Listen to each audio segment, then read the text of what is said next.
तो आज की क्लास शुरू करते हैं। चैप्टर अपना क्या था? P block. पी ब्लॉक में हमने वर्ग नंबर 15, 16, 17 और 18 के तत्वों का इलेक्ट्रॉनिक विन्यास पढ़ लिया था, इनके नाम पढ़ लिए थे। इसके बाद हमने वर्ग नंबर 18 के जो महत्वपूर्ण क्वेश्चन थे उसको भी हमने फिनिश कर लिया था। उसके बाद हमने वर्ग नंबर 15 स्टार्ट किया था और कल की क्लास में वर्ग 15 के हाइड्राइड कि वर्ग 15 के तत्व जब हाइड्रोजन के साथ क्रिया करते हैं तो हाइड्राइड बनाते हैं, उसके बारे में मैंने कंप्लीट पढ़ा दिया था। और जो सवाल ये जो क्वेश्चन बोर्ड एग्जाम में पूछे जाते हैं उसके बारे में बात की थी। उसके बाद अब आगे हम बात करते हैं। तो आज का जो हम टॉपिक स्टार्ट कर रहे हैं वो उसी वर्ग नंबर 15 से है। तो ये तो याद होना चाहिए कि कौन सा वर्ग चल रहा अपना, वर्ग नंबर 15। किसकी बात कर रहे हैं हम? वर्ग नंबर 15 अपना। अब इस वर्ग नंबर 15 में आज हम पढ़ेंगे ऑक्सीजन के प्रति क्रियाशीलता, कि इनकी क्रिया हम किसके साथ करवाएंगे, ऑक्सीजन के प्रति। तो अब सेकंड जो स्टेप में यहाँ लिख रहा हूँ वो आपको याद रखना है, ऑक्सीजन के प्रति क्रियाशीलता। ऑक्सीजन के प्रति क्रियाशीलता। तो यहाँ से बात बिल्कुल क्लियर होनी चाहिए कि अब हम वर्ग 15 के तत्वों की क्रिया ऑक्सीजन के साथ करवाएंगे। और आप सब जानते हो जब ऑक्सीजन के साथ क्रिया होती है, ऑक्सीजन के साथ क्रिया होती है तो क्या बनता है आपका? ऑक्साइड बनता है। क्या बनता है? ऑक्साइड। अब यहाँ पर जो सीधी बात है कि वर्ग 15 की बात कर रहे थे हम, तो वर्ग 15 के जो तत्व है वो क्या थे आपके? नेपाल, पाकिस्तान, ऑस्ट्रेलिया, सब भिखारी, ये वर्ग 15 के तत्व हैं। अब बेटा ये सब के सब ऑक्सीजन के साथ क्रिया करके ऑक्साइड बनाएंगे। यहाँ पर ध्यान रखने वाली बात है, ये दो प्रकार के ऑक्साइड बनाएंगे। अब सपोज किया, मान लिया इन सभी तत्वों को अगर मैं किससे रिप्रेजेंट करूँ? ई से। किससे रिप्रेजेंट किया? ई से। तो देखो ऑक्साइड बनाएंगे, तो ऑक्साइड बनाएंगे तो ऑक्सीजन खुद ऋणात्मक होता तो ये धनात्मक के रूप में कार्य करेंगे। तो ये +3 और +5 ऑक्सीकरण अवस्था वाले कंपाउंड बनाएंगे। तो ये दो प्रकार के ऑक्साइड बनाते हैं। एक तो होता है आपका E2O3 और दूसरा बनाएंगे E2O5। अब समझ जाना, ई का मतलब क्या है? ई का मतलब इनमें से कोई भी एलिमेंट हो सकता है, नाइट्रोजन, फास्फोरस, आर्सेनिक, एंटीमनी और बिस्मुथ। और ये ऑक्सीजन, तो ये तो बन गया ट्राईऑक्साइड और ये बन गया पेंटाऑक्साइड। तो पहली बात कि वर्ग 15 के तत्व ऑक्सीजन के साथ क्रिया करके क्या बनाते हैं? ट्राईऑक्साइड बनाते हैं और पेंटाऑक्साइड बनाते हैं। अब प्रॉब्लम ही नहीं है, अगर N है तो N2O3, N2O5, P है तो P2O3, P2O5। अब यहाँ पर आप एक विशेष बात अगर आपको याद हो तो मैंने बताया था कि ये दोनों की दोनों क्या होती है? अधातु। इन दोनों के लिए हमने क्या लिखा था? उपधातु। और इसके लिए मैंने लिखाया था आपको धातु। क्या लिखा था? धातु लिखा था, याद होगा बिल्कुल। अब एक बात सुन रहा हूँ, मैं नॉर्मली कंसेप्ट बता रहा हूँ। छोटी क्लासों में हमने पढ़ा होगा कि एक तो होती है धातु ऑक्साइड और एक होता है अधातु ऑक्साइड। तो मैं यहाँ लिख देता हूँ, इसको आप अलग से नोट कर लेना बाद में, कि नॉर्मली 80-90% यही होता है कि जो धातु ऑक्साइड होता है एक तो अम्लीय होता है और एक होता है अधातु ऑक्साइड और एक होता है क्षारीय। अब कन्फ्यूजन ये होता है कि कौन सा अम्लीय होता है और कौन सा क्षारीय होता है। देखो अधातु में ऐसे अम्ल होता है, अधातु में ए और ऐसे अम्ल होता है। तो याद करने के लिए बता रहा हूँ कि अधातु ऑक्साइड होते हैं वो मुख्यतः कैसे प्रकृति के होते हैं? मतलब लगभग देखा जाए तो अम्लीय प्रकृति के होते हैं। इसका मतलब जो धातु ऑक्साइड है उसकी प्रकृति कैसी होती है? क्षारीय। ये बात क्लियर होनी चाहिए। यही नहीं, अब जब कहीं पर भी पढ़ें तब ये चीज़ अपने बार बार काम में आएगी कि आपका धातु ऑक्साइड है उसकी प्रकृति क्या होगी? क्षारीय होगी। और अधातु ऑक्साइड होता है उसकी प्रकृति क्या होगी? अम्लीय होगी। इसका मतलब क्या हुआ नाइट्रोजन और फास्फोरस, फिर से रिपीट करो, समझना यहाँ से कि नाइट्रोजन और फास्फोरस है वो अधातु ऑक्साइड बनाएगा, बिस्मिथ अधातु ऑक्साइड बनाएगा, मतलब इनकी प्रकृति कैसी हो गई, अम्लीय। बिस्मिथ धातु है तो इसका ऑक्साइड क्या हो जाएगा, क्षारीय प्रकृति का। अब ये उपधातु, तो दोनों के बीच का मतलब होता है उभयधर्मी। तो आर्सेनिक और एंटीमनी, आर्सेनिक और एंटीमनी, इनके जो ऑक्साइड होते हैं वो कैसे होते हैं, उभयधर्मी। तो इसको अगर हम पहले आप इसको अलग से नोट कर लिए, इसका स्क्रीनशॉट ले लें, फिर मैं इसको मिटा रहा हूँ। तो ये बात आपके बिल्कुल माइंड में क्लियर होनी चाहिए कि सर ने बताया था धातु ऑक्साइड की प्रकृति क्षारीय होती है, अधातु ऑक्साइड की प्रकृति है वो अम्लीय होती है। ये अलग से आप नोट कर लेना, इंपॉर्टेंट बात अपनी। अब देखो, तो यहाँ से मुझे क्या समझ में आया, क्या चीज़ें याद रखनी है कि नाइट्रोजन और फॉस्फोरस के ऑक्साइड, नाइट्रोजन और फॉस्फोरस के ऑक्साइड होंगे, उनकी प्रकृति क्या होगी, अम्लीय। इसके बाद आपका आर्सेनिक और एंटीमनी के जो ऑक्साइड होंगे वो दोनों के बीच के गुणधर्म होते हैं, तो उसकी प्रकृति होती है उभयधर्मी ऑक्साइड होंगे। और आपका जो बिस्मिथ, बिस्मिथ के ऑक्साइड, बिस्मिथ के ऑक्साइड होते हैं, उनकी प्रकृति क्या होती है, क्षारीय होती है। तो ये चीज़ें आपके समझ में आ गई होगी और इसको आप आसानी से याद कर लोगे।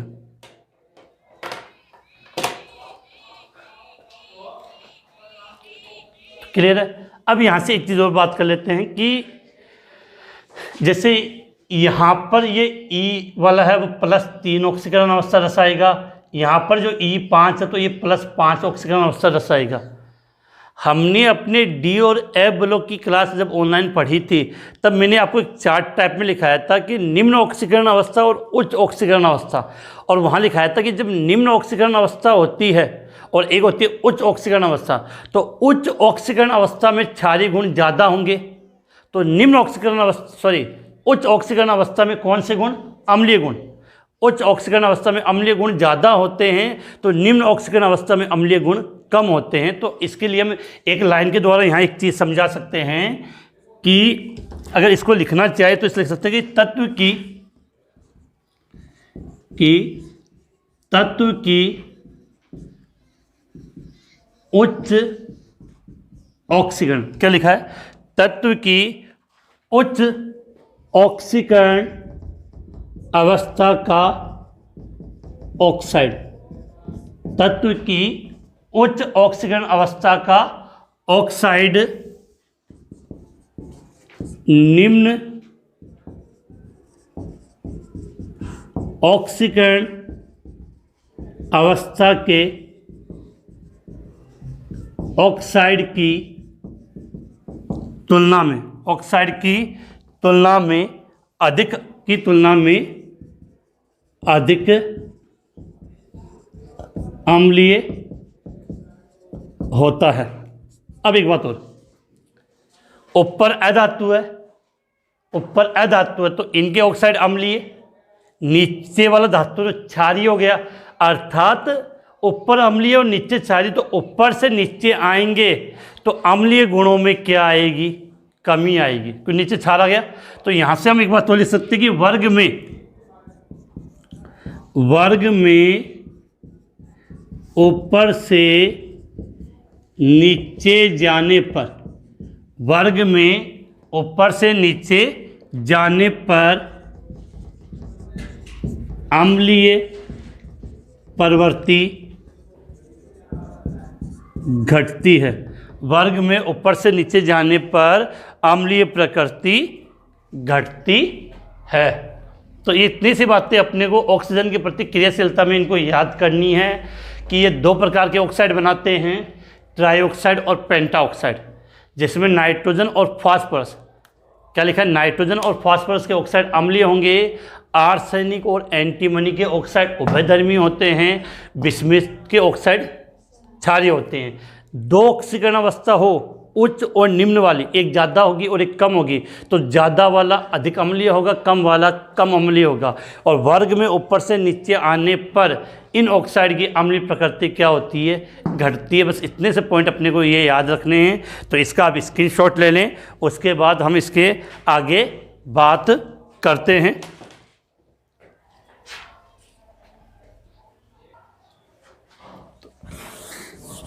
अब देखो आगे, ये तो थे ऑक्सीजन के प्रति क्रियाशीलता। इसके बाद अब लेते हैं हैलोजन के प्रति क्रियाशीलता। वैसे हैलोजन के प्रति क्रियाशीलता में कोई इतनी विशेष बात नहीं है, लेकिन फिर भी हम दो चीज़ें यहाँ समझ लेते हैं। अगला पॉइंट अगर हम बात समझना चाहें तो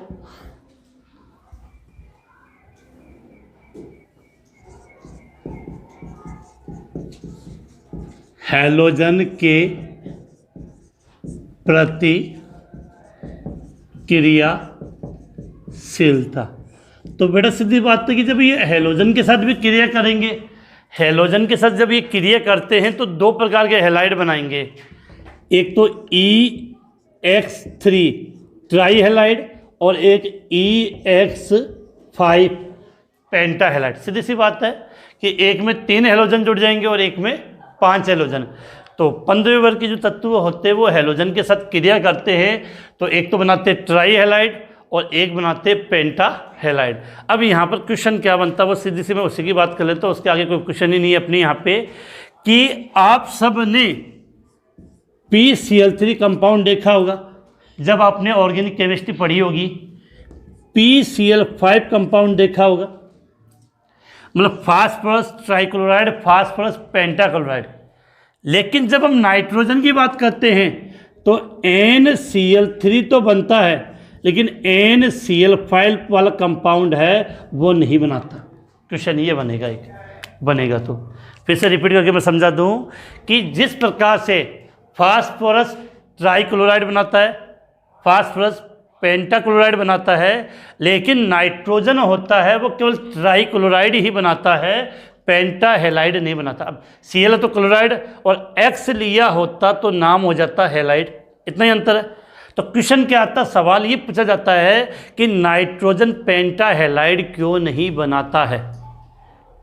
तो पर्सन समझ गए क्वेश्चन की कंडीशन क्या थी। फास्फोरस में तो बनते हैं और कंपाउंड में बनेंगे, लेकिन यहाँ नहीं बनेंगे। इसका रीज़न क्या है, तो मैं पर्सन लिख रहा हूँ पहले यहाँ पे, उसके बाद हम इसकी बात करते हैं कि बाकी तो ये नॉर्मली सब बनाते हैं। तो क्वेश्चन के रूप में हम यहाँ एक बात लिख सकते हैं कि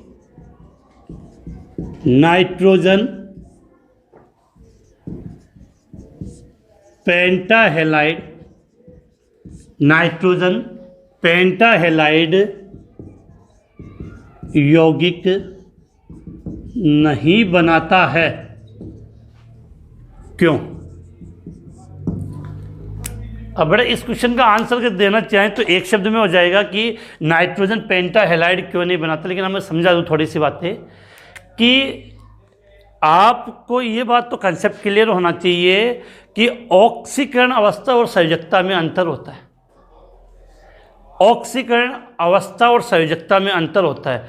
अगर नाइट्रोजन की बात करें तो नाइट्रोजन का जो ऑक्सीकरण अंक है वो -3 भी हो सकता है, +3 भी होता है और +5 भी हो सकता है। लेकिन नाइट्रोजन की संयोजकता, नाइट्रोजन की संयोजकता कभी भी 5 नहीं होती है। फिर से रिपीट कर दूं, ऑक्सीकरण अंक अलग होता है, संयोजकता अलग होती है। संयोजकता का मतलब सहयोग करने की क्षमता। तो जो नाइट्रोजन होता है उसकी संयोजकता कभी भी 5 नहीं होती, बाकी सबकी संयोजकता 5 हो सकती है। अब क्यों नहीं होती उसका रीज़न समझो।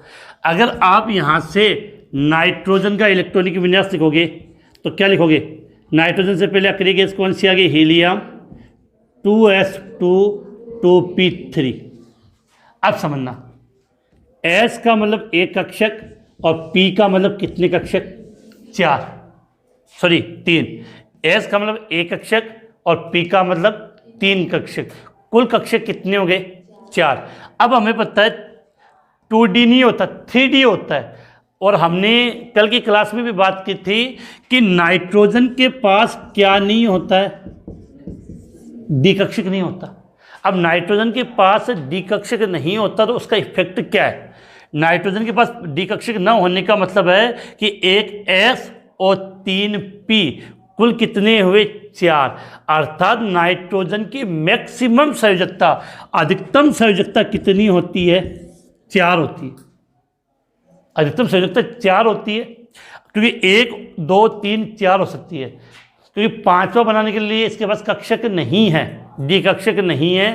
तो पेंटा हैलाइड कब बनेगा? जब इसकी संयोजकता कितनी हो? 5। अब संयोजकता 5 क्यों नहीं है? क्योंकि इसके पास क्या नहीं है?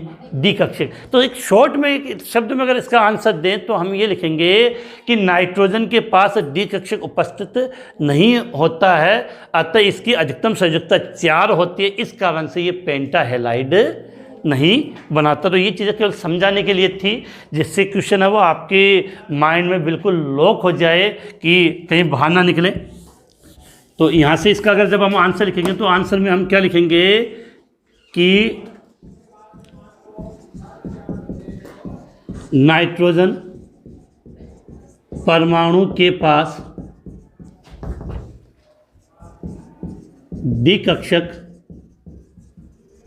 उपस्थित नहीं होते हैं, जिसके कारण इसकी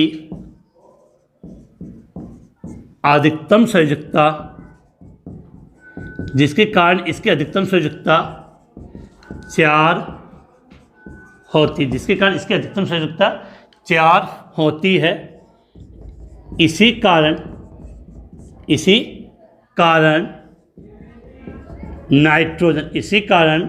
नाइट्रोजन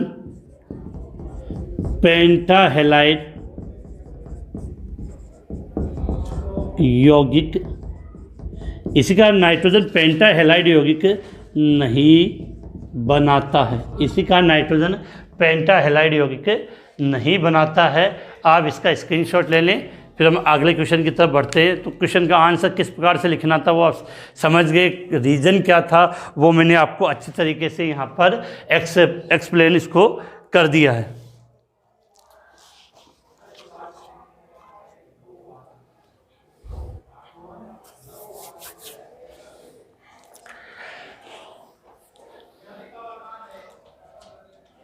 तो स्क्रीनशॉट आपने ले लिया होगा सभी ने, तो इसको अब मिटा देता हूँ मैं।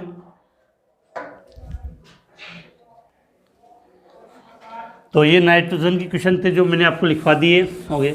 अब देखो आगे हम बात करते हैं। आगे इस टॉपिक के अंदर नाइट्रोजन बनाने की विधियां हैं, उससे संबंधित कुछ पॉइंट थे, तो वहाँ पर मुझे कोई विशेष बात नहीं लिखी तो मैं उसकी बात नहीं कर रहा। लेकिन नाइट्रोजन बनाने की विधियों में nitrogen gas die nitrogen N2 बनाने की काफ़ी विधियां हैं, वो नॉर्मल को इतनी विशेष बात नहीं थी। लेकिन एक क्वेश्चन वहाँ से अच्छा पूछा जाता है, वो मैं लिख रहा हूँ कि अति शुद्ध अवस्था में नाइट्रोजन गैस कैसे प्राप्त करते हैं, और ये बोर्ड एग्जाम में आया हुआ क्वेश्चन है।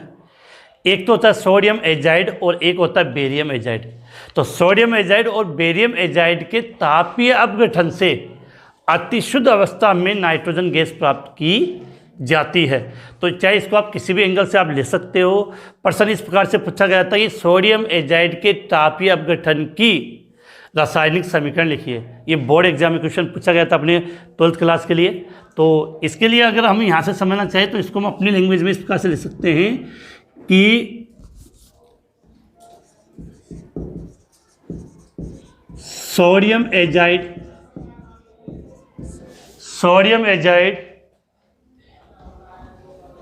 या बेरियम एजाइड के, सोडियम एजाइड या बेरियम एजाइड के तापीय अपघटन से अति शुद्ध अवस्था में डाई नाइट्रोजन मतलब N2, अति शुद्ध अवस्था में N2 गैस प्राप्त होती है।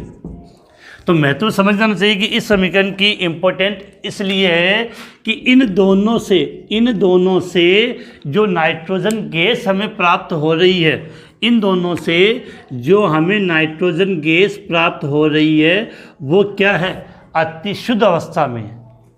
अब बेटा समीकरण लिखनी है इन दोनों की, समीकरण तब लिखेंगे जब हमें सोडियम एजाइड या बेरियम एजाइड का फॉर्मूला आए। अब फॉर्मूला कैसे याद करोगे वो समझो इधर।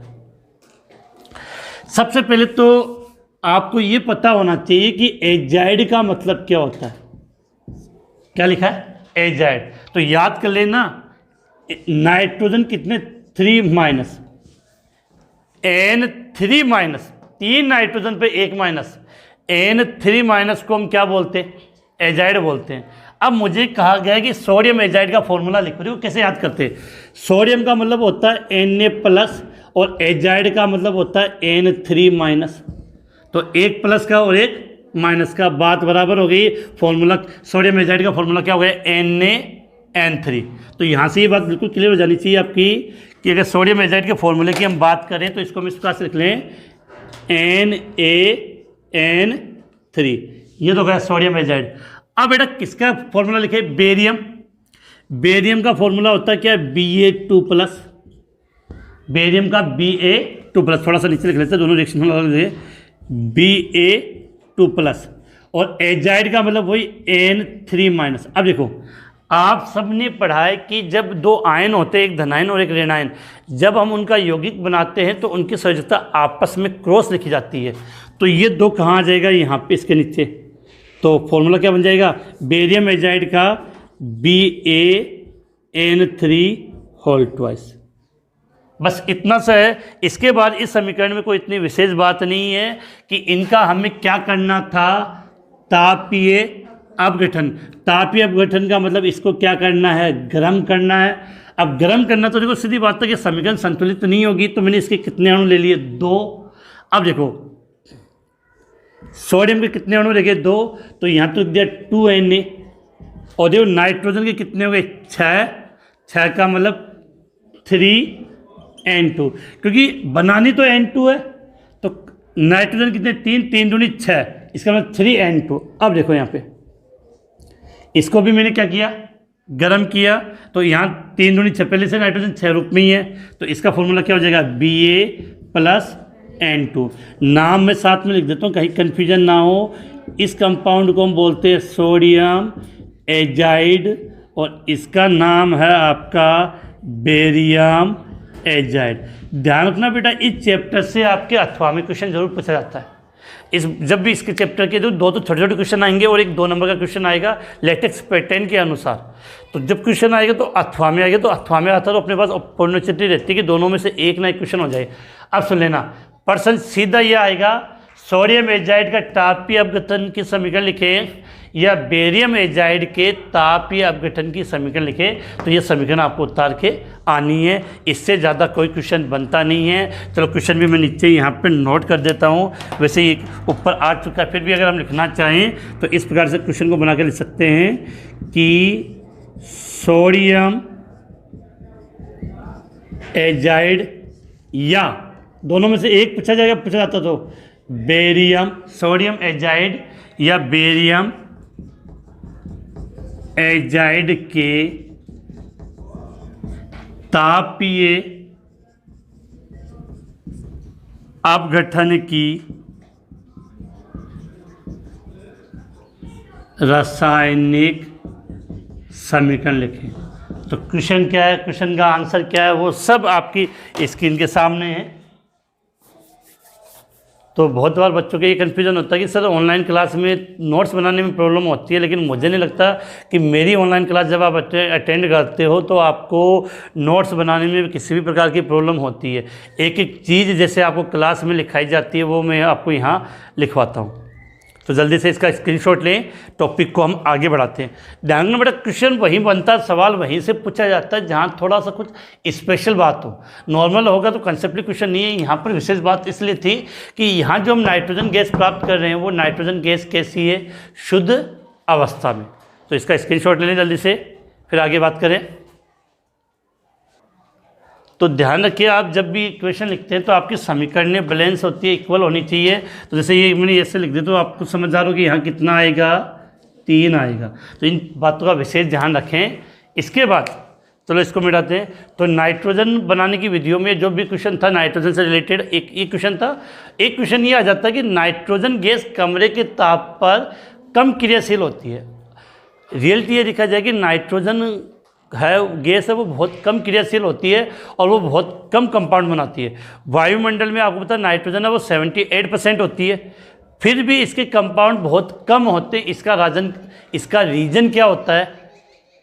एक तो नाइट्रोजन में ट्रिपल बॉन्ड होता है, ट्रिपल बॉन्ड होने से इसकी बंध वियोजन एंथैल्पी का मान ज़्यादा होता है। इस कारण से ये क्या होती है कि कमरे के ताप पर कम क्रियाशील होती है। तो एक छोटे से क्वेश्चन के रूप में चलो इसको मिटा देता हूँ, उसके बाद अगला क्वेश्चन की बात कर लें कि कभी कभार कोई क्वेश्चन आए तो वो इस प्रकार से भी पूछ सकता है कि अगला क्वेश्चन की हम लिख ही लेते हैं कि नाइट्रोजन जो गैस होती है N2 गैस होती है वो कमरे के ताप पर कम क्रियाशील क्यों होती है? सिर्फ दूँ N2, अब N2 का मतलब गैस हो गई, N2 लिखने का मतलब आपने क्या लिख दिया? Die nitrogen gas. तो N2 कमरे के ताप पर बहुत कम क्रियाशील होती है। N2 कमरे के ताप पर बहुत कम क्रियाशील होती है, क्यों? तो इसका आंसर हमें देना है। तो पहले बात तो आप सब जानते होंगे कि जो नाइट्रोजन होती है N2 होती है उसका स्ट्रक्चर क्या होती है? N triple bond N। तो कितने बंद हो गए? 3। अब आपको समझदार हो कि एक लकड़ी को तोड़ना है तो अब आसानी से तोड़ लोगे, लेकिन अगर आपके पास ये 3 हो तो तीनों को तोड़ने में क्या आएगा? जोर लगाना पड़ेगा, आसानी से टूटेगा नहीं। तो वही कंडीशन है कि ट्रिपल बॉन्ड होने के कारण इसकी बंध वियोजन एंथैल्पी का मान क्या होता है? उच्च होता है। तो एक शब्द में हम इसका आंसर लिख सकते हैं कि इसी आंसर को लिख दें कि N2 की बंध वियोजन का मतलब बंध को तोड़ने वाली, N2 की बंध वियोजन एंथैल्पी का मान, N2 की बंध वियोजन एंथैल्पी का मान, N2 की बंध वियोजन एंथैल्पी का मान उच्च होता है। N2 की बंध वियोजन एंथैल्पी का मान उच्च होता है, जिसके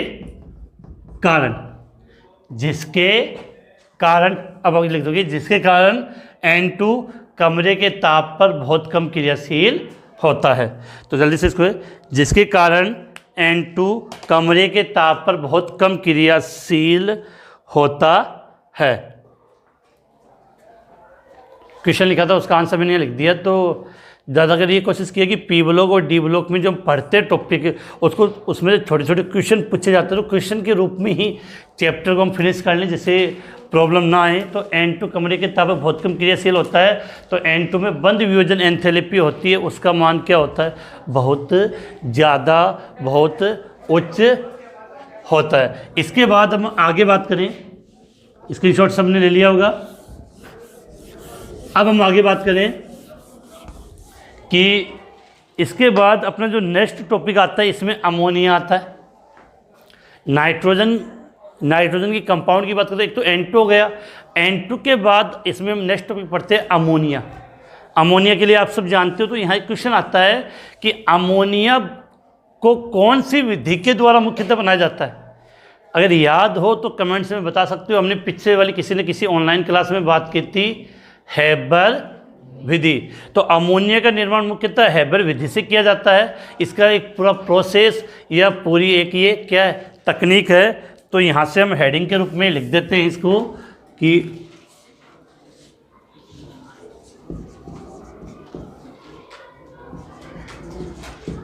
अमोनिया का निर्माण हैबर विधि से। हेडिंग से समझ में आ गया कि अमोनिया का निर्माण कौन सी विधि से करेंगे? हैबर विधि से किया जाता है। अब बेटा हैबर विधि में कोई विशेष बात नहीं, अपने पॉइंट याद करना है। रिएक्शन क्या होती है? N2 प्लस 3H2 बन गया 2NH3 और इसके लिए डेल्टा एच एंथैल्पी परिवर्तन का मान होता है -46.1 किलो जूल मोल इनवर्स। तो अब अमोनिया का निर्माण हेबर विधि से, और स्क्रीन पे आपको एक डायग्राम भी नज़र आ रहा होगा, वो एक प्रोसेस होती है। इस प्रोसेस के द्वारा आपके हेबर विधि में नाइट्रोजन और हाइड्रोजन गैस का प्रयोग करते हुए अमोनिया का निर्माण किया जाता है। अब देखो बात करें आगे, तो क्वेश्चन बताऊंगा, क्वेश्चन क्या पूछा जाता है, क्या अपने लिए इम्पोर्टेंट है कि पहला बात तो आपको याद रखनी है कि हेबर विधि के द्वारा अमोनिया का निर्माण होता है। इस विधि में नाइट्रोजन व हाइड्रोजन गैस की क्रिया होती है, उससे अमोनिया बनती है। और यहाँ डेल्टा एच एंथैल्पी परिवर्तन होगी, अभिक्रिया एंथैल्पी परिवर्तन क्या -46.1 किलो जूल मोल इनवर्स है। अब यहाँ से मैं आपको 2-3 विशेष बातें बता दूँ। आप में से कोई स्टूडेंट अगर समझ सकते हैं कि डेल्टा एच का मान नेगेटिव होने का मतलब क्या होता है और पॉजिटिव होने का मतलब क्या होता है। जिन स्टूडेंट ने चैप्टर नंबर 2 पढ़ा होगा, विलियन वाला पार्ट, वहाँ आदर्श विलियन के लिए कहीं ना कहीं बात होगी कि delta H negative, delta H positive क्या होता है। तो बात कर रहे हैं अपनी बात ये चल रही थी। तो डेल्टा एच नेगेटिव क्या, ये डिटेल से मैं बताऊंगा।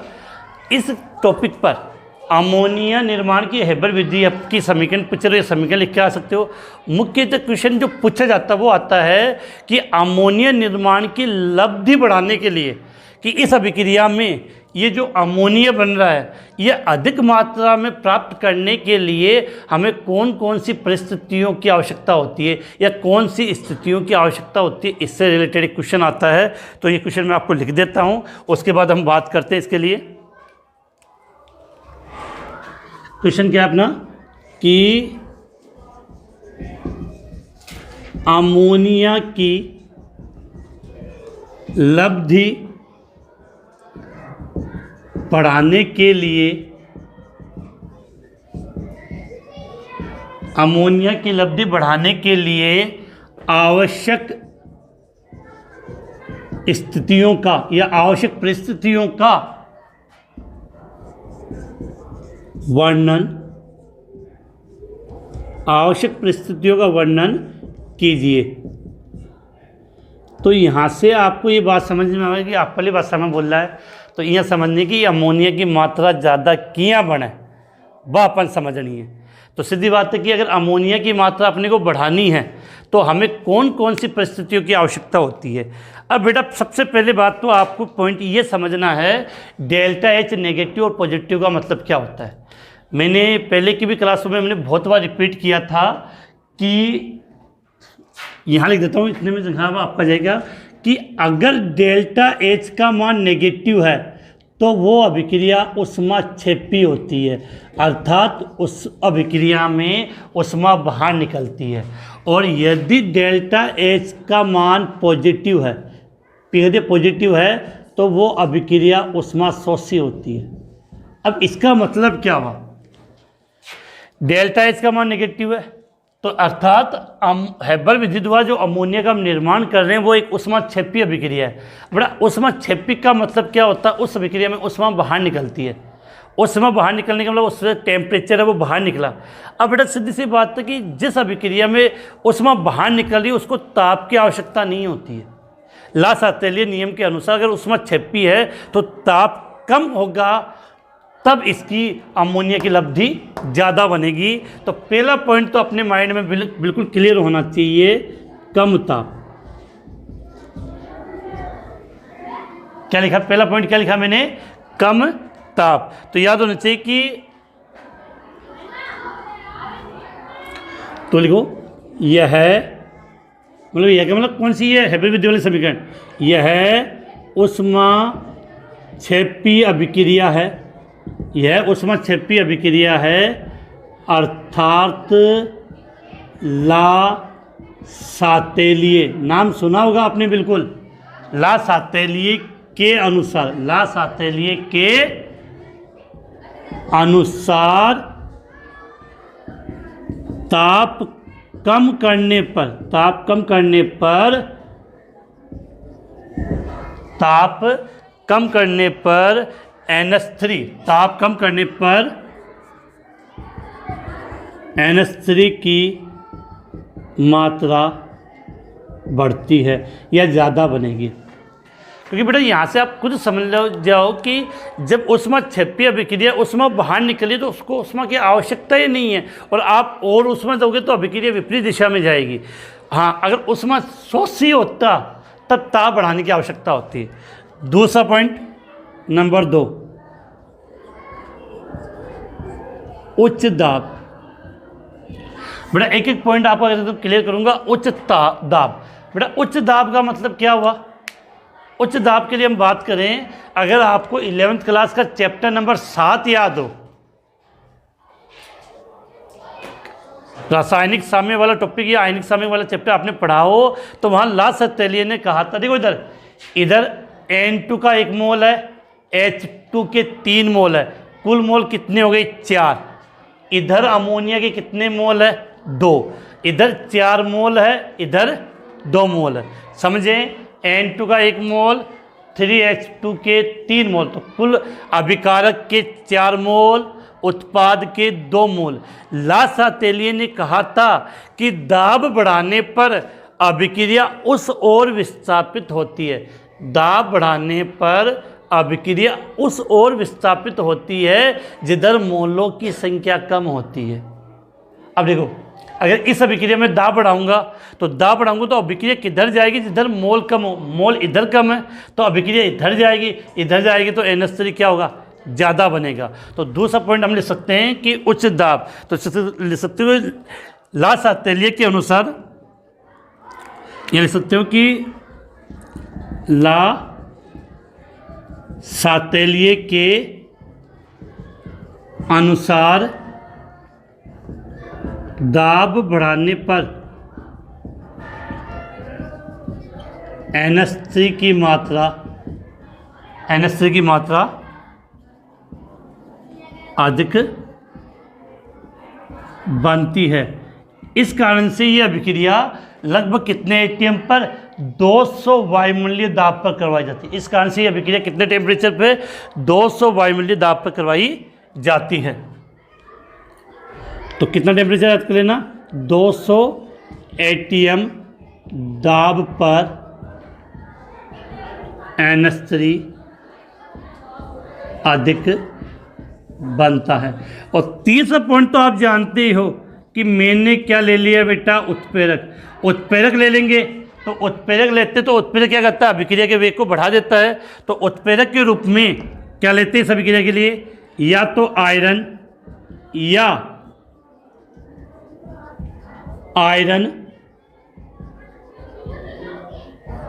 ऑक्साइड का बारीक चूर्ण, या तो आयरन या आयरन ऑक्साइड का बारीक चूर्ण काम में लिया जाता उत्प्रेरक।